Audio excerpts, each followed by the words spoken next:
Welcome to the Bear Facts on Guns, where host Derek Baer and his guests are locked and loaded to educate, inspire, and answer your questions about firearms. Today, the season 2 opener. Woo! Something about class. Something. This is gonna be a good one. It's gonna be a good one. Welcome back. Awesome. Welcome back, everyone. Thank you for tuning in. Bear Facts on Guns. I'm Derek. That's Tom. Tom, you introduce yourself and tell them where you come from, for those of you that don't know Tom. All right, name's Tom Dorsch, and I'm Director of Operations for the On Target Range. On Target's located? That's located in Crystal Lake, your resource for shooting excellence. Beautiful. And we have the ranges. We have a 50-yard. We have a 25-yard range, and well ventilated. And on top of that, we are also a training academy, not just a gun shop. We do have a pro shop with a nice supply of guns and ammo for you. That's it. And in fact, this weekend, we are running a special on cases of 9mm, 10% off. Come and get it. And as it lasts. And I imagine today we're going to talk a little bit about training, aren't we? No. Classes for the masses. That's the name of the show today. Classes for the masses. And we have some other stuff going on because there's obviously new stuff that just fired up this week randomly on gun violence and stuff like that. So we're going to touch base on just that. Violence. Some smilance. It's just violence. Just violence. Yeah. And of course, let's give the shout out, right? It's www.ontargetsite.com.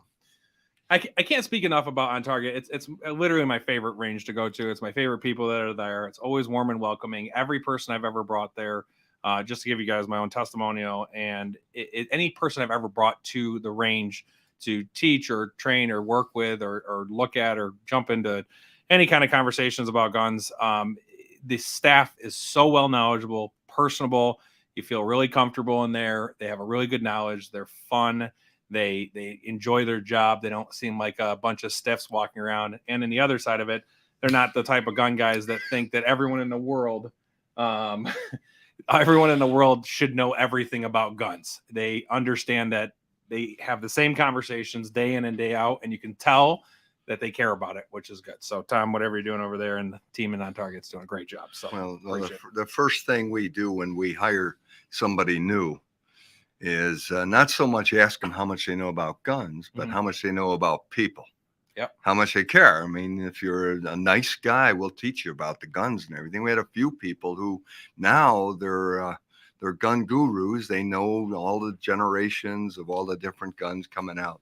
Nice. But when they first came, they just wanted to work in a nice gun shop and have a good job, and they learned a lot. Yep.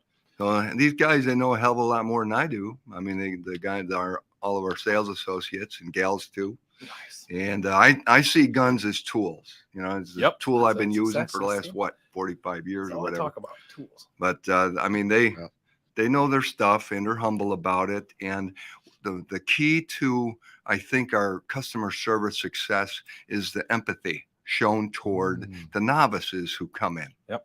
Because I tell them, I say, listen, guys, you all been in that same spot. So put yourself in that place when you walked in some other gun store and they maybe didn't give you the empathetic treatment. So, be wary of that. And they are. Subject matter experts over there. That's so true. Shout out to Kiki. Welcome to the show. Obviously, my wife is on.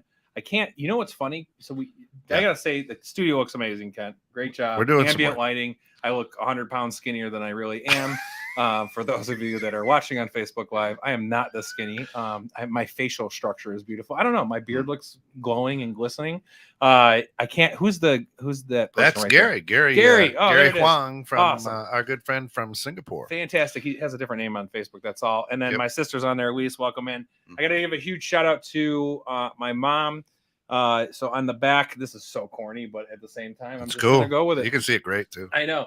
So in the back, you guys can see, for those of you watching live on Facebook, my mom purchased me this, got this custom made for Christmas this year. It says the Baer Facts on Guns. It's so cool. I'm so proud to put it up, and it's going to be living up there. Awesome. So shout out to mom for that. Really appreciate that as well. So let's dive into what we did last week. Because was it last week or was it this week? Last week. Last week. Week ago. It was a week ago today. Last week Thursday. Okay.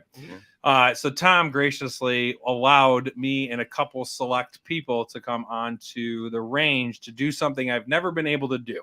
And it's been a bucket list item for a really long time for me, because in the normal range world, you can't just jump on a range and double tap, and you can't jump on a range and rapid fire. You can't jump on a range and holster draw unless you're in a certain type of range or a certain type of setting.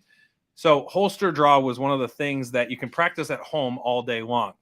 But until you have a live round in your magazine and you push the trigger, I got that down now. I've been using it all the time. It's awesome. I know. It's without been good. stuttering. Without stuttering too. Until you have a live round in your magazine and you push the trigger and you're focusing on a target and all this stress hits you all at once, you start to realize you don't know what you're doing as much as you think you do. So, and what I mean by that is just the mechanics of what you try to do. You start thinking about the motions, and I can see where, if you're not in a controlled setting where you're not talked to, and Tom, you did an amazing job with my team, making sure that they were safe, they were well educated. I felt safe at the range of what we were doing with the people that we were, and at the same time, we were able to execute some hits on paper, which was great, and I had a freaking blast. And I've been smiling for a week, and I can't stop talking about it.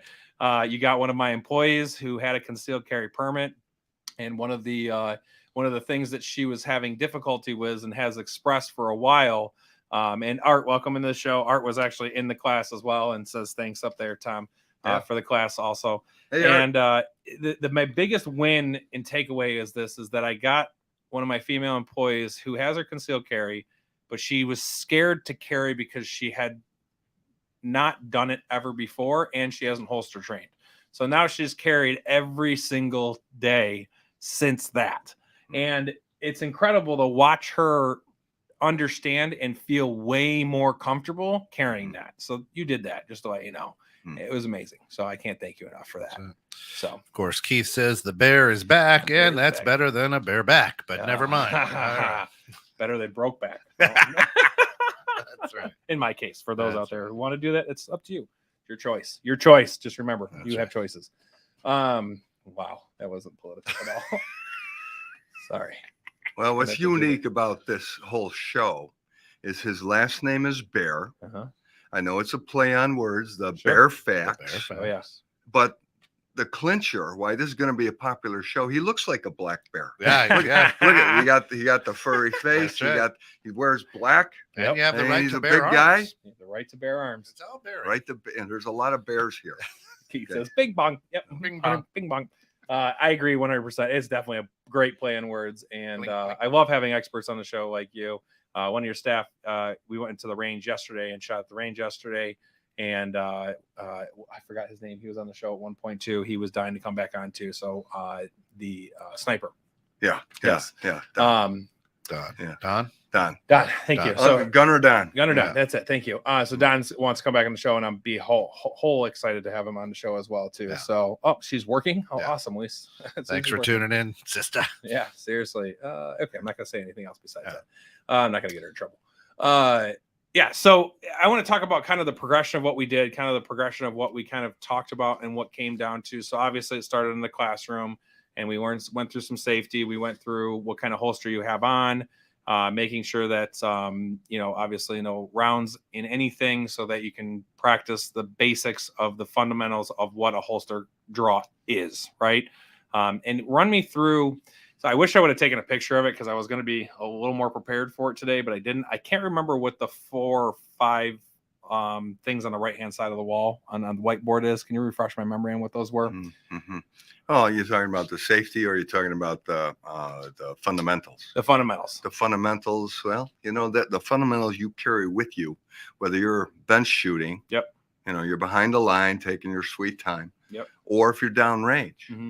And that's when it gets interesting, when things move a little bit faster downrange, especially when you're moving to contact, you're doing fire maneuver, you're using cover in simulated situations, that sort of thing. And you still have to remember your stance, which you kind of lose when you're on the move. And but the grip. Oh, yeah. The grip you have always got to remember. Yep. And, one of the things we talked about in the class is maintaining that vice-like grip. Sure. I mean, if you load up your gun, put it in the back of the room, in your garage, or in a shooting range, and put it in a vise. Yep. And then just press the trigger. You'll say you got 10 rounds. Yep. Bam, bam, bam. Press it 10 times. And at 10 yards away, you're going to have a group about the size of a golf ball. Yep. Because that's what the gun, especially nowadays, is meant to do. Mm-hmm. Now, that's in a vise, pig iron, holding it nice and tight. It's not moving. Now let's take that gun. Let's put it in human hands. Yep. Made out of flesh and bone and muscle and blood and ligament and cartilage and all that. And let's try. Yeah. And let's tell people, okay, now you got to make your hand into a vise and keep it there. Mm-hmm. So that you steady the gun, because you have to steady it as it recoils. And for a quicker index, re-index is getting back on target. If you have a good grip, you're going to get there quicker. Yep. I mean, if it's loosey-goosey and it's bouncing around, sure, you have to reestablish your grip again. So that's one thing. Well, that's two things, actually. Stance, sure, you might lose it a little bit when you're running down range, but you got your grip. Sight alignment. Okay. Depending on the proximity to target, do you really want to stand there and get perfect sight alignment? Sure. As you make the front sight flush on the tops of the rear sight, make it flush. It's like a giant capital E that fell over on its side. And you want to have it everything flush and equal light in between the front sight on the left and the front sight on the right. Equal light between the front sight and rear sight. Okay, that doesn't always happen when you're on the move. So we talk about your sight alignment, which can be something called flash sight picture. Put that front sight at center mass on your target and you're pressing the trigger. Yep. If you have a good grip, it's going to be, as you demonstrated, it's going to be somewhere around there. Yep. And that's a great demonstration target. It's not perfect. It's not in the bull, but you know what? They're all kill shots. Or I was aiming for heart, man. That's all I was aiming for. Chest, middle chest. That's all I was trying to shoot at. Yeah. Which was interesting, right? So like and that's really what got my eyes opened on it when looking at those sight, and you get into the motions of, obviously you're drawing and you're bringing up and then you're pulling out and you're pushing out.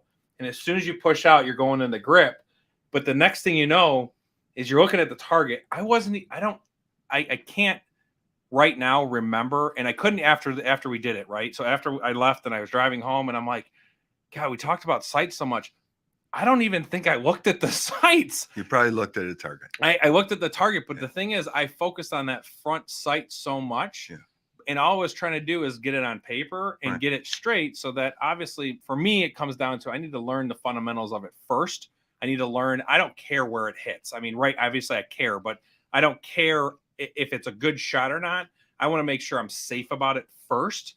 And then as practice happens, then I'll make sure I get them in the right and focus on sights, because now I'm going to be smoother motions and I'm out. And now I'm actually focused on what I need to be, when it comes down to shooting, and I'll focus on the sights next time to make it more accurate. But I don't think the years that I have shot and paid attention to this, and years that I've spent, I mean, my grandfather took me skeet shooting a bunch of times too. Skeet shooting is almost the same kind of thing. And it's so funny because I've told the story before, and I don't even know if Bon knows the story, but the first time my grandfather took me skeet shooting, my grandpa's amazing at skeet shooting. He's a freaking legend, dude. He never missed. I don't remember him missing ever. He'd pull out a shotgun, pump action, Remington, real heavy steel freaking monstrosity, no buttstock, just straight wood to the shoulder. And he'd pull up and boom, boom. And they'd come out left and right. It was like the crazy experience as a kid. And then I get up. He's like, all right, you got to keep both eyes open. So your one eye is going to be focused on the skeet and the other eye is going to be focused on where the gun's going. I went through probably 20 skeets and I didn't hit a damn thing at all. And I'm looking at him going, this shit's really hard, man. Like, honestly, I don't know what the hell I'm doing with this. So the next part was, all right, he's like, you got to keep both eyes. He kept saying it to me. And I'm like, you know what? I'm just going to close one eye. As soon as I closed an eye, I blew one out of the sky. And I was like, Grandpa, like, I don't know how you're doing it with two eyes. So my whole life, I have tried to shoot with two eyes and I can't. I don't know what it is. I don't know if it's not being taught properly or if I just don't have the mechanics to be able to do it, but I don't have any issues doing one eye versus two. So I feel like this is skeet shooting, but you're pulling a holster out with a pistol, which is great. It's just an amazing feeling. And then you said something that resonated with me so much because you guys can't see it, or I don't know if you can. So there's little purple dots we all shot. So this isn't just me. This was actually everybody in the group that we had. And you guys can't really see it, but there's a shot up here all the way on the top left of it. There's a shot on the next to the neck. And then there's one over here on the right-hand side. Oh, producer. Oh, look at you. Getting paid today. So what Tom said to me when I first did it, I was all excited. I was all hyped up. I was all amped. And he goes, yeah, you shot really good. He goes, but you got 3 bullets out there that have somebody else's name on them. Because those bullets didn't hit your mass, didn't hit the target that you were shooting at. So little Jimmy in his golf cart and with Mom might be taken out by me, and I own all 3 of these bullets. So then that resonated really hard with me because obviously I care about it a lot and I care about safety, but I also put myself in a real life situation. Am I going to be that quick to push the trigger? Oh, I just did it. Damn it. Yeah. Am I that quick to press the trigger now, knowing that if I miss the target, might be killing somebody? Now, you were using what gun? A 9mm? I was using my carry gun, the gun I carry. Yeah. So I have we all were using 9mm except for somebody else. One of them didn't have firearm with him, so we gave him a 22. I don't remember what. Glock 44, 22 caliber. Okay. It's an outstanding trainer gun. Yeah. Amazing. And it's a great springboard into the higher caliber. Yeah. But first, get your marksmanship down with that, then you can work up to 9. So the ones that just went over the shoulder. Yep. Those will go what? A mile, 100 yards. What do they go? Well, if you got an angle in it, I mean, I don't know. A handgun you can go up half mile, something like that. Okay. You watch the YouTube guys; they got their Glocks. It's some farm in Kentucky, and they're hitting steel at 300 yards away. When you practice the angle a bit. Yeah. Maximum effective range for handguns up 50 yards. Okay. And then after that, you're going to start. It's a law of diminishing returns after that. But we're all not in the middle of farm fields. No. We're in the middle of city streets. Right. And there's one. I know you got a video queued up, which is great of me doing it. I don't know if it's working or not. I'm trying to figure out how to get it in there. No worries. You probably talked to your wife. Just talk to your wife about that. Sorry. So there's another video I can send you to, Kent, here is at the end of it, he had us do a target that came at you. There we go. So let's see what we can do. Okay, we're going to pull this up. I'll walk you through what's going through my head here. Oh shit. Oh no, I'm sorry.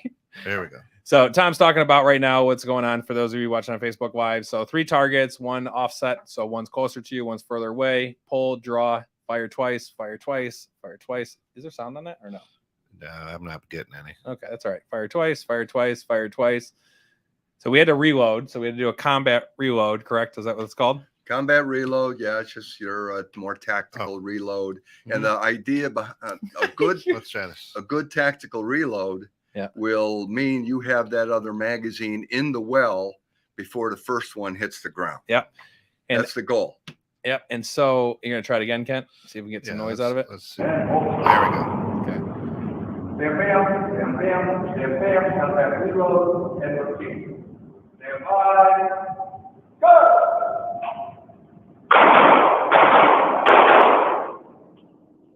The president's been shot. heart's racing. It's so cool. It's so cool. So, and it's so funny because you have so many habits on it, right? Yeah. So, and I could pick apart this video till I'm blue in the face, and anybody that wants to do it, I'm more than welcome to. It's my first time ever doing it.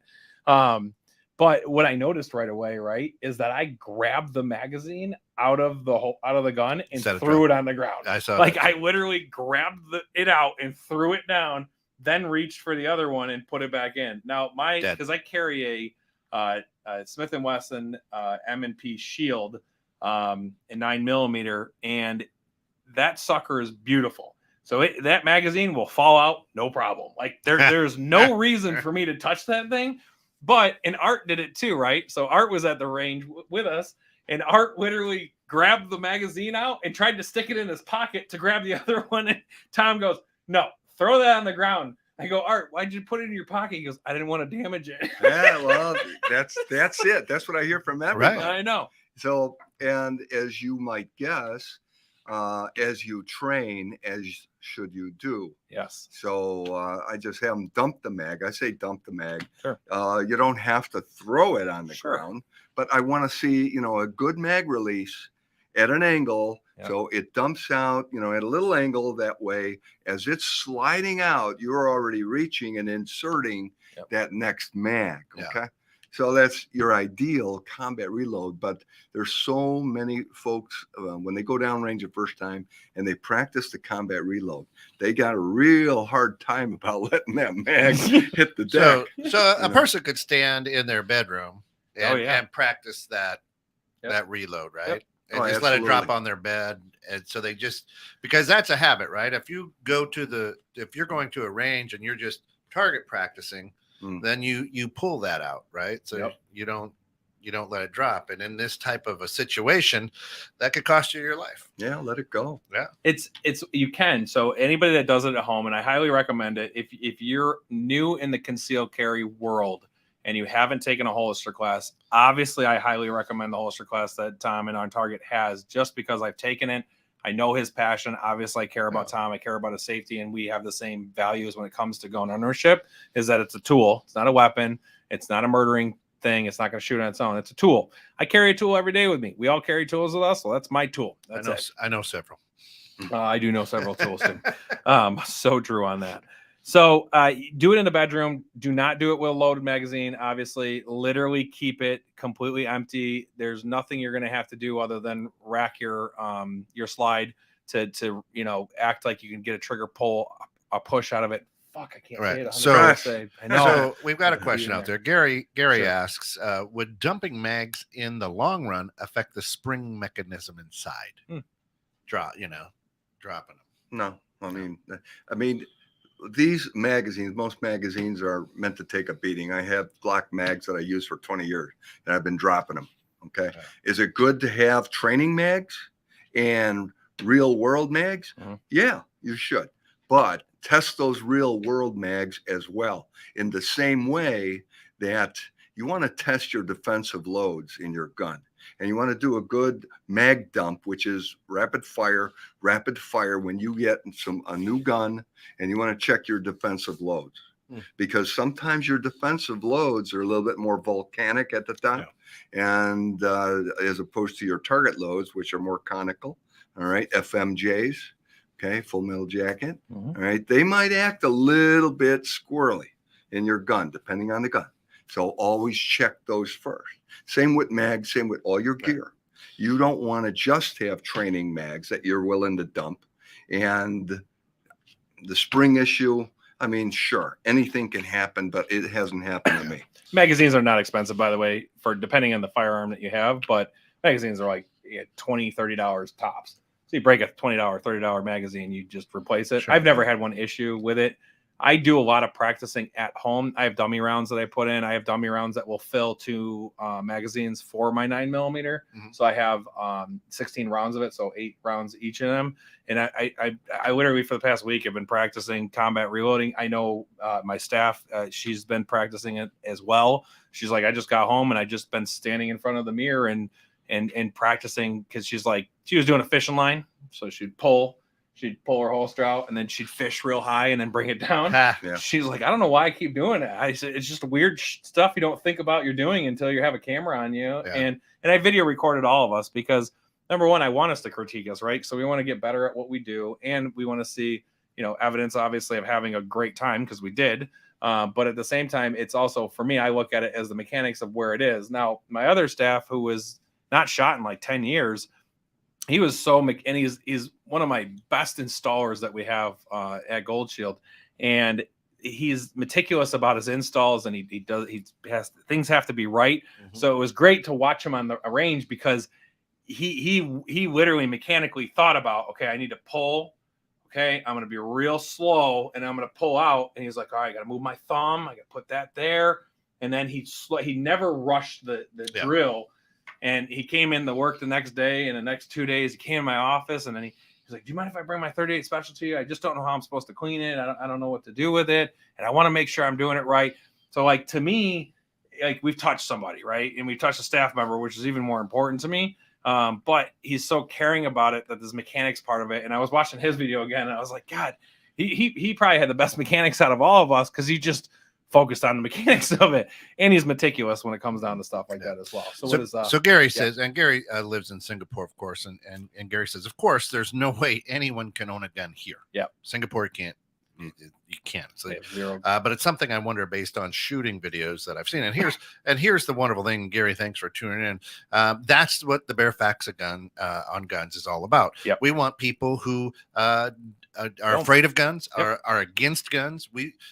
This is a show to educate, entertain. This is a show to say, hey, look, if things are done properly, you're going to get a good result. So as you're there enjoying the Super Bowl here this coming up weekend, right? Understand that these guys have put hundreds and thousands of hours into their craft. Yeah. Okay. And they're not there because it's luck. And owning a tool, owning a firearm is the same thing. That's what these guys bring to you, which is awesome. Of course, brought to you through our good friends, and I'll pull it up there. But check them out at www.ontargetsite.com. And I've got to say, because you didn't say it in the opening, Tom is here. We absolutely love Tom. He's also an author. I know. He's an author, a published author. Talk about your book, Tom. We're gonna do a quick segment on your book here. Why don't you tell us about your book? Well, it's wow. Okay, talk about a curveball, huh? Oh, I love curveballs. We all like curveballs. I think it's absolutely fantastic. So okay, well, there's all right. Let me. I'll say it took me about 25 years to write, and most of it, I mean, the writing of it started in a mountain man cabin in Colorado, by candlelight, and then having electricity back then. And I started writing. The genesis of it was back during my first trip into the Middle East back in the 1980s, when I was performing. I was up on the blown out structure of the East Beirut embassy that was blown up. I used to go up there and work out, and I had this sword, a Crusader sword. And is it the same one you brought on the show? No, that's the Gladiator. Oh, okay. My bad. I have another one. It's a long one. It's like a Conan barbarian sword. So I used to work out over there, and I started thinking about history and that sort of thing. So I suppose that was the genesis of it. But it took me a number of years to write and edit. And a lot of the writing after 9/11 happened, and I left my cabin. And they invited me to go back overseas, the U.S. government. And I said, sure, it's my patriotic chore. And I did a lot of writing at night when I was done with the day, or wherever, my day off, my one day off a week or whatever. So that continued through the years, and now it is finally published. But it's a historical fiction work that begins, book one, during the Crusades, the first Templar Knights, the first 9 Templar Knights. I give them a voice because you hear about them. If you're a historian or a big reader of that subject, you know these names, but you never hear the words coming from. It's always about them and what they did. But they were there to dig for relics underneath Old Jerusalem. And what's the name of the book? The name of the first book is The Sacrist, which it comes from the sacristan, which is a keeper of relics within a Catholic church. Okay. Mhm. So it starts out with his story of the one Templar assigned to secure the sacred relics found by the Templars back during the Crusades. And then it goes up through the years. Book 2, there's a lot of ancient America stuff of that same Templar running around in the 1200s in America. I mean, he visits the lost civilization of Cahokia that we know as Cahokia Mounds, and it was the most thriving civilization in North America at the time. I don't know. Wow. I don't know. I'll Way to find go, one. Ken. I'll find one. We're working on it. We're There's working on one getting book. a link in there. Yeah, I put it in. Where Angels Dare, the Sacrist. The Sacrist. I thought I Yeah. had it. I clicked Not the wrong. sacristy. Ah, It's on Amazon. You should probably go back to English Oh. as I talk about not being able to spell. Where's Though, the so. Sacrist? Yeah, I'll find it. What how can they buy a copy? Well, go to it's on Amazon. The Sacrist. He put sacristy. I think Right. I think it autofilled for me. The Sacrist. Yeah. Okay. All right. We're gonna make up And, stories now. I'm just kidding. There. There you go. Where Angels Dare, book 1. Oh, there Now we we're go. good. Oh, Okay. okay. So Now there we're it good. is. Sweet. Okay, good. All right. Well, that for those of you watching on Facebook right now, Ken's gonna throw up the link and a picture of the book as well. So how this is 20 years in the making then? Yeah, it's Yeah. pretty much. And It's- the it's- editing is. I finally, an author finally has to say enough's enough. Sure. Okay. Otherwise, you'll work on it for 100 years if you live so long. Sure. Yeah, because things change in society, and you have to try and backfill some of those little factoids. But okay, done. I'm moving on. I got a new book in the works that I'm working on. Nice. Yeah. It's Can you awesome. give a teaser for what your book you're working on right now, or you want to hold Oh, it's going to be what happens to 2 of the survivors it? Okay. of book 3 of the trilogy. Holy And shit. where are they now 5 years later? Okay. Because like I was saying, book 1, Crusades. Book 2, it goes from the 1200s up to World War II. Great. Because Hitler, you see, the centerpiece of the whole book is the Lance of Longinus, otherwise known as the Spear of Destiny. Okay. And how it was passed on through the years. Interesting thing about the Spear of Destiny, the lance that went through Jesus as he hung on the cross. Mhm. It's the only relic mankind has that has the actual DNA of Christ. Christ. Yeah. Wow. Therefore, it's the only relic you can use to destroy the Antichrist in modern times. So they got to keep this Templar alive all this time.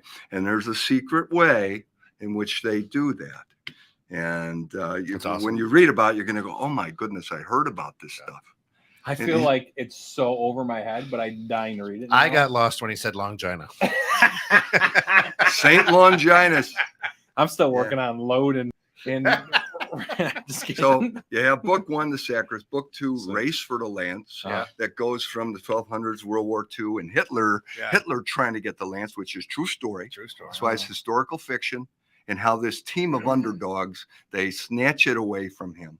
But anyway, That's awesome. then book 3, that's modern times. And the final assault when the Dark One rises.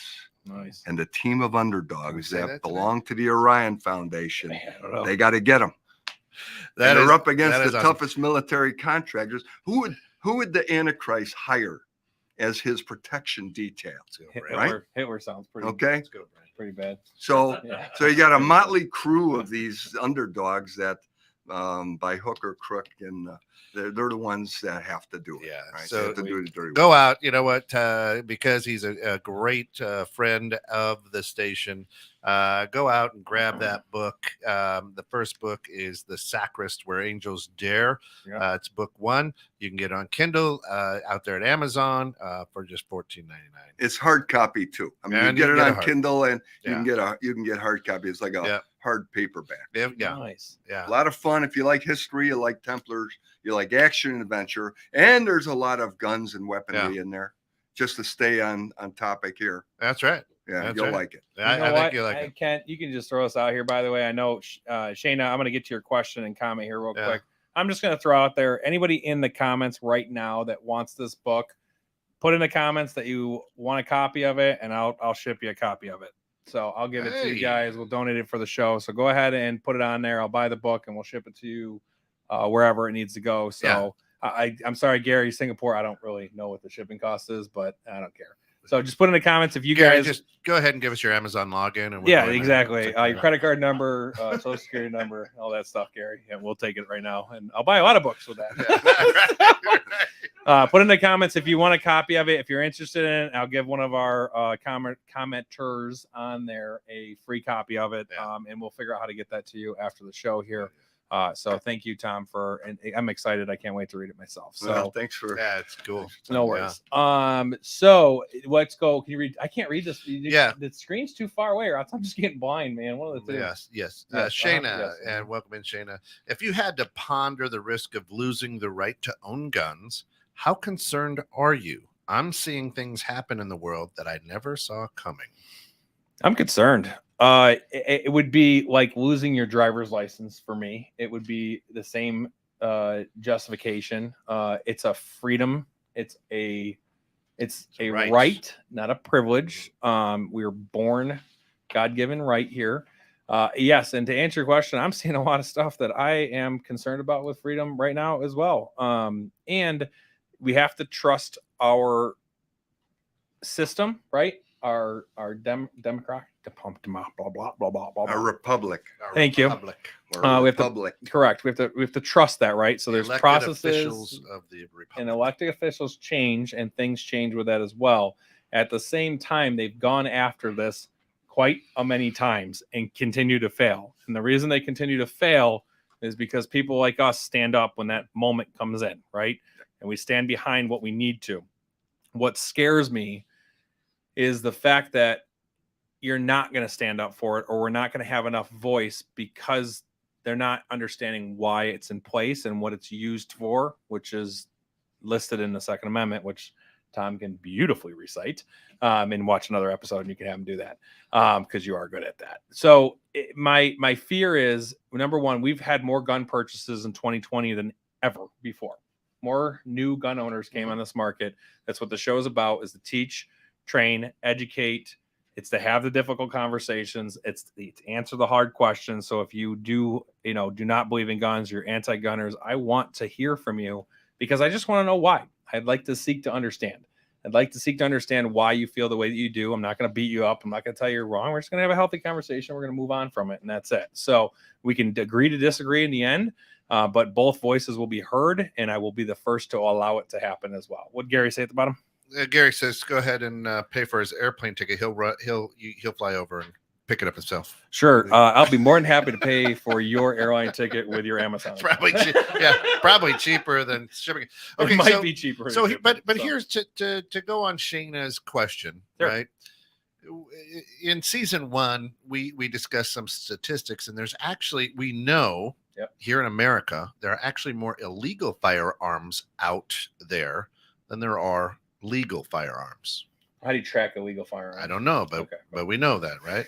So I don't think at this point in America you could ever disarm people. Well, that's the word that comes to mind. There's a word, Kent, when people start worrying too much. Oh, they're going to take away our guns. Oh yeah, who's going to do it? Yeah, exactly. Yeah. I mean, the word that I used, I was in some kind of meeting with a number of state senators and all that, and I said, gentlemen, this is unenforceable. Think about it. Yep.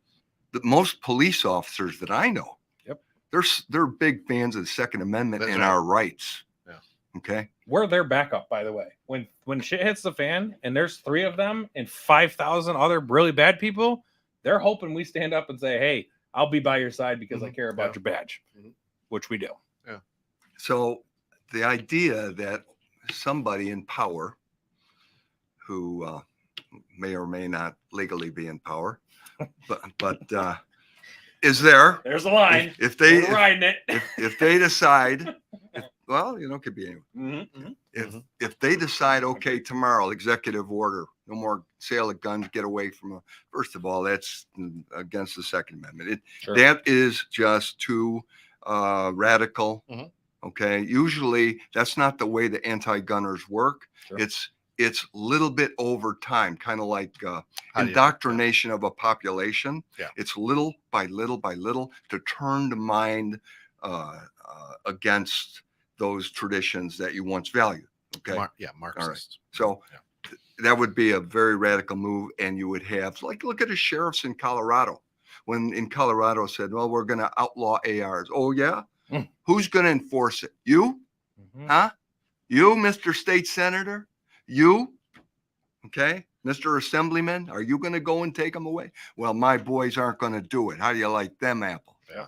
Okay. So all the worry and all the fear, I mean, you know, it's nice to be prepared, but once you reach that paranoid living of life, that's not living of life. That's living in fear. Yeah. Like I told my little girl, there's two people in this world, two types of people, the fearful and the fearless. Go through life being fearless, and you'll have a better life, a more rich experience life, and where that comes with a lot of satisfaction in all the goals you seek to accomplish. If you live in fear, you're just one of the ninnies who runs off following the head lemming. Okay. It's the land of Nick. Shane, That's all I have to say about that. I appreciate it. Shane follows that by saying, could restriction on the sale of ammunition be a way of subverting the Constitution? No, because Second Amendment doesn't define what is and is not. It's the right to bear arms. There's no caveats to that. There's no asterisks. There's no amendments to that. There's nothing. It's not. It doesn't matter. It doesn't matter. Well, who's to say someone with a lot of money, tons of it, who's not even a U.S. citizen, decides to sprinkle some of that wealth just to create a shortage, which has been done. Let's just buy up as much as we can. All right. I want to know, if I'm the manufacturer or distributor, oh yeah, hey, instead of counting your money going to the bank, I want to know where that ammo's going to. Yep. How mercenary are they? Are you going to sell to these individuals who hate Americans and our traditions and guns and ammo so much that they're going to take not $1 billion, buy the ammo and then dump it off of Catalina Island so we can't have it? That would cause a big problem with trying to get ammo, which has been done. They did try to do that with T once, and that didn't end up well for anybody. It did end up well because we got rid of a T tax that didn't need to be there, obviously, as well. I feel like we're getting taxed on everything, and Cook County did the right thing, right? So we had a Cook County tax on ammunition that was removed, right? And the crappy part is that got put in place, I feel, way too fast.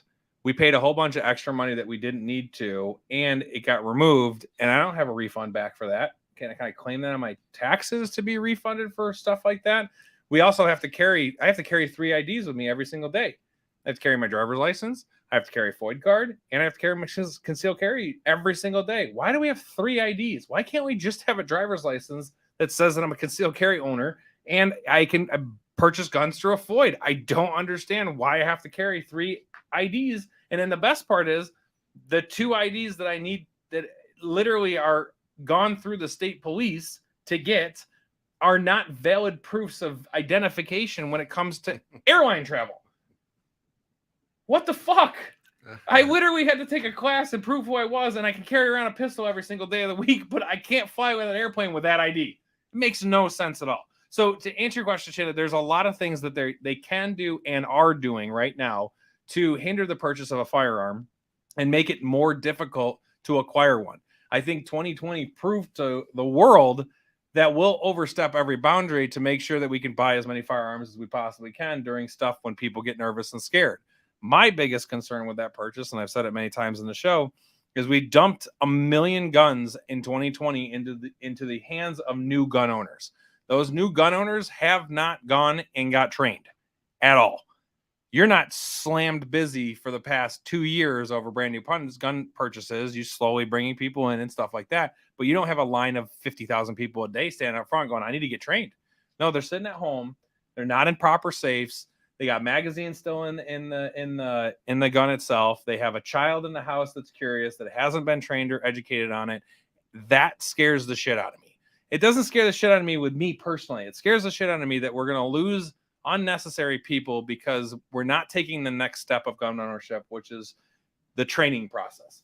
I am so much happier, not only just internally that I took this class. I'm more comfortable carrying every minute of the day, knowing that I have training that others don't. I have a confidence level that if I need to use it, I know what I'm doing with it and my steps that needs to be there. And I need to practice it, right? So I'm not perfect. Obviously, I missed some rounds on here. We all did in different ways. We have a whole bunch of these in my office that are posted right now. And it just shows that we just need more training. But it also shows that my core values of where I am, that I still, all the time I spent at the range is still really good. And this person's dead. I have to worry about the other people out here, but this person's down. I've stopped this threat. There's no better feeling than understanding how to use a tool properly. You can go buy a Ferrari today and then go to the dealership, hands you keys, right? And they go, have a good day. And they don't teach you how to turn it on. Well, I think America is creating axe throwers. People are going to bars, learning how to properly throw an axe. It's true. The Native Americans, right? The Native Americans, that's how they kill people, by whipping axes. So maybe that's coming back into style. I'm stuck on the word whip. Thank you very much. Right. Well, get rid of all the guns. Just zap, all gone. Then we go back to rocks and sticks. Yeah. Then we invent the tomahawk all over again. Then we invent the bow and arrow all over again. Then we invent gunpowder all over again. And that would be the cycle. And it would over another couple hundred years. I mean, you'd see the guns back on the street. I would hope we would go to lasers instead of guns. I've been trying to do a laser for a really long time. I just want the noise. I don't care about the laser part of it. I just want the pew pew noise. What did Shayna say at the bottom there too? She said that there was a rumor of faulty ammo being sold that would be dangerous. It all feels very propagandish, but it wouldn't be the first topic I've ever thought. I'm with you, WTF. You see, I like faulty ammo because it practiced people how to clear malfunctions. I had one at the range yesterday. I literally had a dead round in. I no joke. Sorry about that, Kiki. Yeah, I shot an empty. It has not happened to me in a really long time, but I literally hit it. He's dying over here. Yeah, I pushed the trigger and nothing happened. And I go, I'm only on count 4, so I know there's 4 more rounds in here. So then I start second guessing myself. Did I miscount by 4? Like, that's not normal, because I count my rounds as I shoot them, so I can pay attention when the clip's out or the magazine's out, and know when to drop it.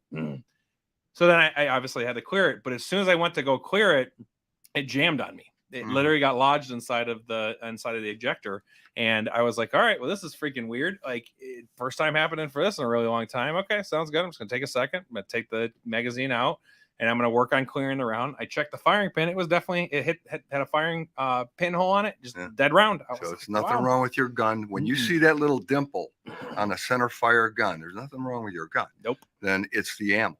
Okay. So there's 3 things that can happen. One is just a dud. Sure. Number 2, I mean, you get with, it could be a hang fire, which means there might be some damp gunpowder in that shell casing. Sure. And it just didn't ignite all of it. Maybe ignited the primer, and then it's usually something like boom. Okay, little hang fire, or you get a squib load, which is perhaps the most dangerous.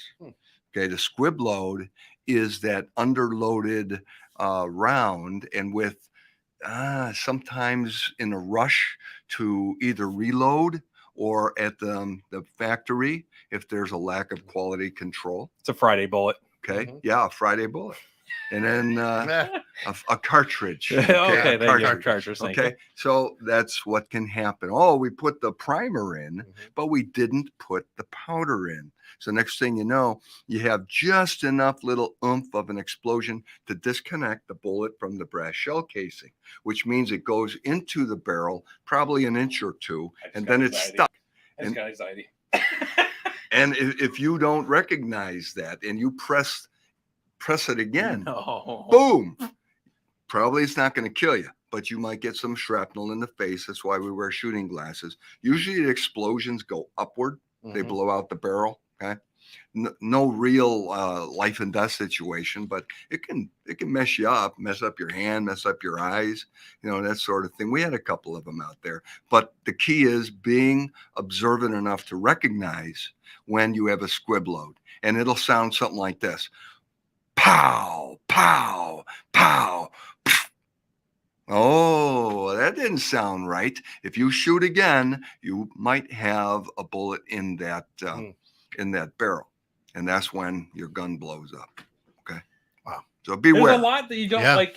That's what I try to talk about. Like, obviously Tom is a wealth of freaking knowledge and can go on this for probably days at a time to talk about safety stuff. But like, it's knowledge like that new gun owners need to hear, right? And that's why I love this show, and I love that we're able to have these conversations. But things like that people don't pay attention to.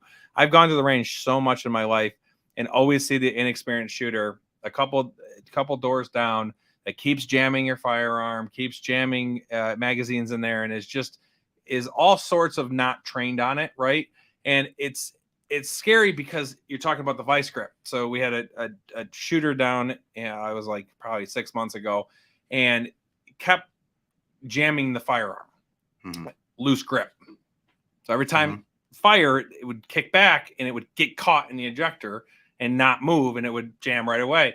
And this person just bought this firearm and kept blaming it on, this gun is terrible. You sold me a bad gun, and it's not the gun. Yeah. It was you. Yeah. The guns perform. There's not a really everyone. We just had this conversation on Facebook like 2 days ago. What's the best concealed carry gun that you recommend? And it's not about the gun. It's about how you use the tool, right? Yeah. And it's about what training you have for the tool. Yeah. It could be a $200 Ruger Wrangler that's a 22 LR. I watched this kid during a holster training class do just as much damage as a 9mm that all of us were using, with better accuracy, by the way, because the thing is literally doesn't kick back on you at all. 22 does the job. Everyone makes fun of 22s. The 22s are comfortable. You can put more rounds in them. They're lighter weight to carry, and they're smaller. They're less expensive, and they still shoot, and they still kill people. That's it. So it's funny to me when I hear that conversation, because I bought a cheap gun. Well, what's a cheap gun? Well, I bought a Ruger, whatever the inexpensive $250, $400. High Point. There you go. Yeah. High Point. We can't even sell them in Illinois, which is good. Yeah. They're just. But I watched a whole video on High Points. This guy, this gun enthusiast on YouTube, I don't remember his name. He took High Points, then he took Glocks, then he took Smith & Wesson, and then he took Springfields, and put them all up next to each other and stress test all of them. Yeah. It didn't fail.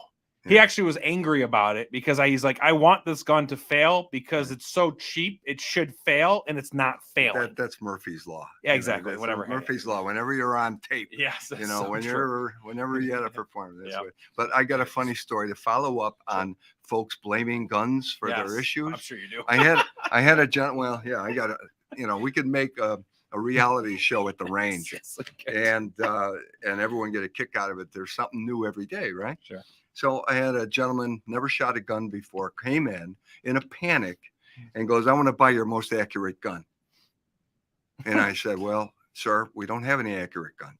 He goes, what? You're a gun shop. You had all these guns. What do you mean they're not accurate? I'm sorry, sir. I don't have any accurate guns. And he goes, well, how do people hit their target? Sir, it's not the gun that's accurate.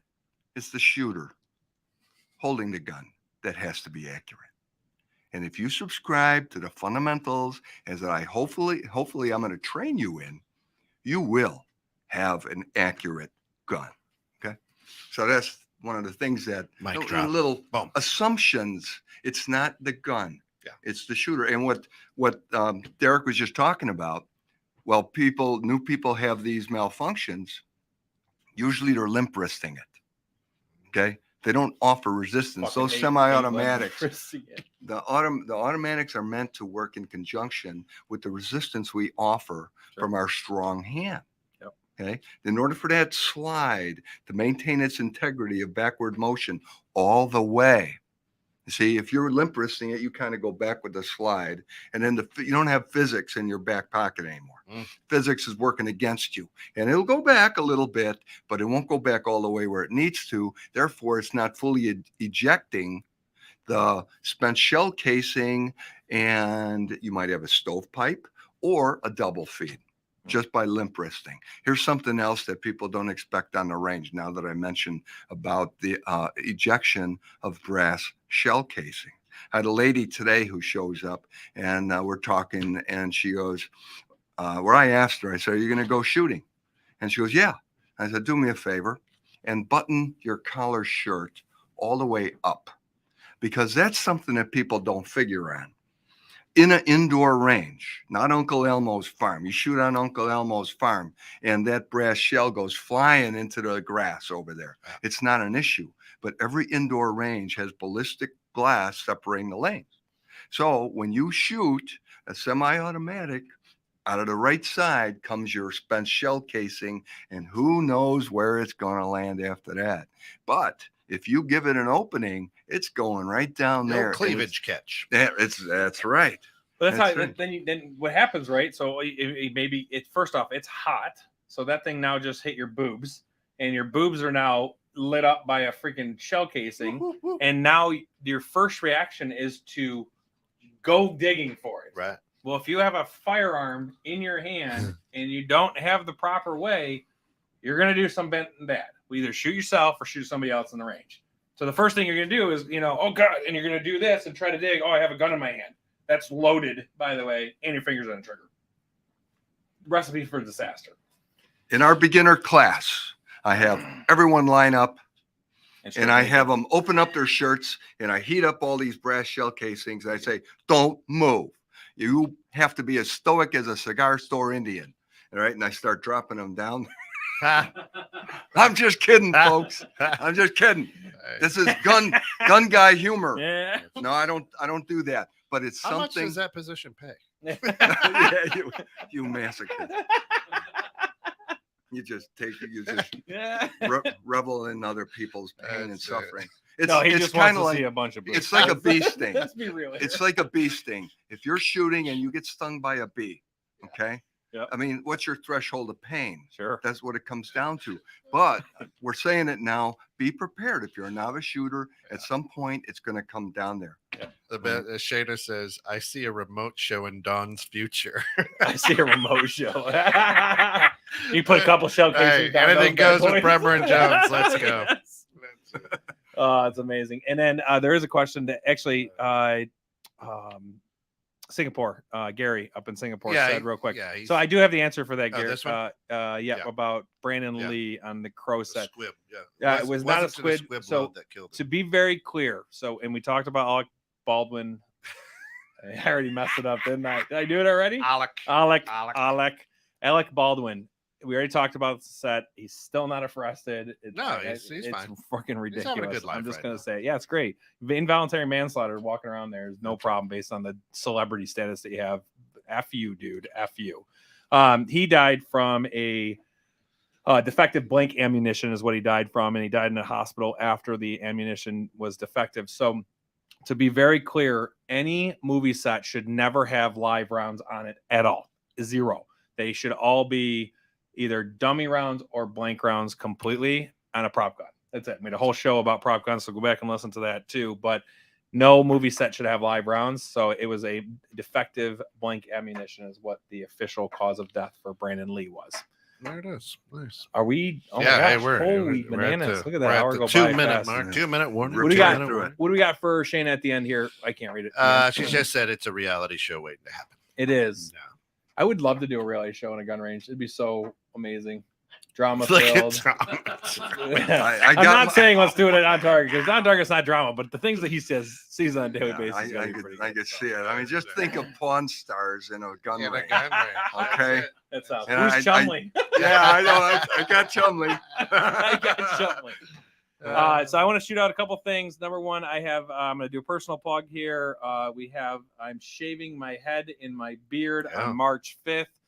Donation link is on the page there for the Baldwin's kids to give back. St. Baldrick's. Thank you. How do you know this stuff better than I do?